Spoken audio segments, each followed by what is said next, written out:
జగన్మోహన్ రెడ్డి గారు ఎన్నికలకి కార్యకర్తలను సమాయత్తం చేయడం కోసం, వాలంటీర్లను సమాయత్తం చేయడం కోసం చొక్కా మడత పెట్టమంటే కొంతమంది దానికి వక్ర భాష్యాలు చెప్తా కుర్చీలు మడత పెడతాం, ఇంకేదో మడత పెడతాం అన్నారు. వాళ్ళందరికీ ఒకటే చెప్తున్నా, సాక్షాత్తు తెలుగుదేశం పార్టీ అధ్యక్షుడు అచ్చెన్నాయుడు గారు మాకు 50 మంది ఎమ్మెల్యేలు టచ్లో ఉన్నారు, ఆల్రెడీ మేము 23 మంది ఉన్నాం అన్నారు. మరి రాజ్యసభ ఎన్నికల్లో ఎందుకు తోక ముడిచారు? మీ ప్రలాపనలన్నీ ఇదే విధంగా ఉంటాయి. చివరికి మీరు అన్ని రంగాల్లో పారిపోవడమే.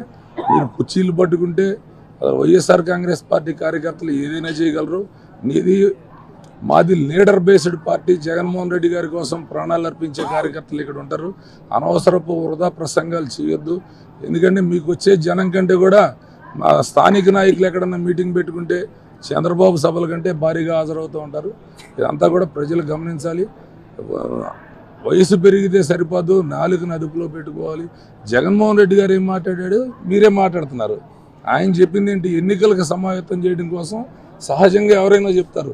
చొక్కా మడిచి సిద్ధంగా ఆయన చెప్తుంటే మీరు కుర్చీలు మడుస్తాం, అవి మడుస్తాం, ఇవన్నీ కూడా ప్రలాపనలు. మీతో అయ్యేదేమీ లేదు.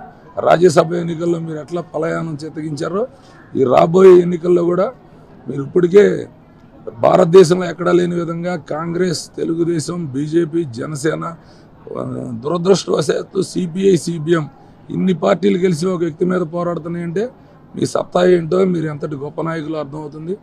మీరందరినీ కూడా కలిసి రమ్మని చెప్పే జగన్మోహన్ రెడ్డి గారు ఆహ్వానిస్తున్నారు. ఆయన పదే పదే చెప్తున్నాడు, నా వలన మేలు జరిగితేనే నాకు ఓటేయండి అని.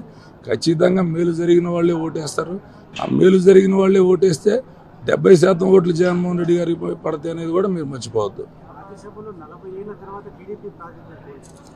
రాజ్యసభలోనే కాదు, ఈ ఎన్నికల తర్వాత తెలుగుదేశం పార్టీ అనేది నామరూపాలు లేకుండా పోతుందా? ఎన్ని సంవత్సరాల తర్వాత నామరూపాలు లేకపోతుంది అనేది 83 నుంచి మీరు 2024 వరకు కౌంట్ చేసుకుంటే ఆ పార్టీ నామరూపాలు లేకుండా పోయింది. అసెంబ్లీలో లేదని నేను చెప్పట్లా. మీరు అడిగింది రాజ్యసభలో ప్రాతినిధ్యం కోల్పోయింది. పార్టీ పెట్టిన తర్వాత ఇది మొదటిసారి అంటున్నారు.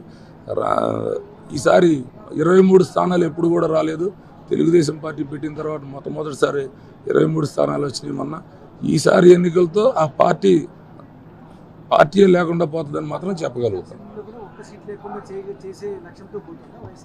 ఏదైనా పోటీ చేసేటప్పుడు 175 నియోజకవర్గాల్లో పోటీ చేయాలని కోరుకుంటారు. 175 నియోజకవర్గాల్లో మా అభ్యర్థులు గెలవాలనే ప్రయత్నంతో మేము పనిచేస్తాం. ప్రజలు ఎంతవరకు మా ఆశల్ని ఆశీర్వదిస్తారనేది అది తెలియాలి. అధికారం అనేది ఖచ్చితంగా జగన్మోహన్ రెడ్డి గారిని ముఖ్యమంత్రిగా దించలేమని చెప్పే ఎన్ని పార్టీలు కలిసి వస్తున్నాయి. అది అందరికీ కూడా అర్థమైపోయింది. కాబట్టి నేను మిగతా చెప్పే ఆ పార్టీ ఉంటుందా ఉండదా అనేది మాత్రం స్పష్టంగా చెప్తాను. ఇంకేమైనా ఉన్నాయా?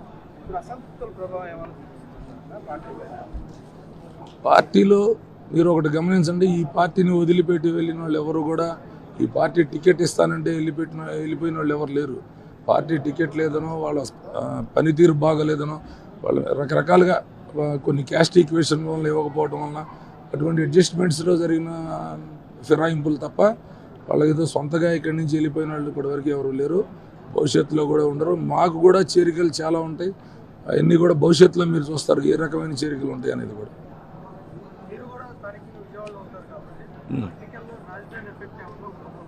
ఖచ్చితంగా రాజధాని ఎఫెక్ట్ ఉండదు. ఎందుకంటే రాజధాని పెట్టిన ప్రాంతం 29 గ్రామాల్లో ఎఫెక్ట్ ఏమైనా ఉంటుందేమో తప్ప ఇప్పుడు సపోజ్ విజయవాడ తీసుకోండి. మీరు రాజధాని పెట్టడం వలన విజయవాడ పూర్తిగా నష్టపోయింది. అక్కడ రియల్ ఎస్టేట్ వ్యాపారం కానీ అన్నీ కూడా పూర్తిగా కొంటుపడిపోయినాయి.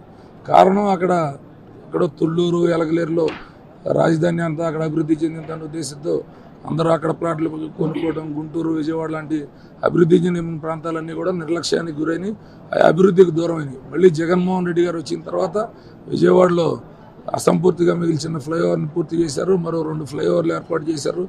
రోడ్లని చాలా డెవలప్మెంట్ చేయడం జరిగింది. ప్రజలందరూ కూడా అభివృద్ధి పరంగా, సంక్షేమ పరంగా ఏ రకంగా చూసినా కూడా జగన్మోహన్ రెడ్డి గారికి ఓటు వేయాల్సిందే.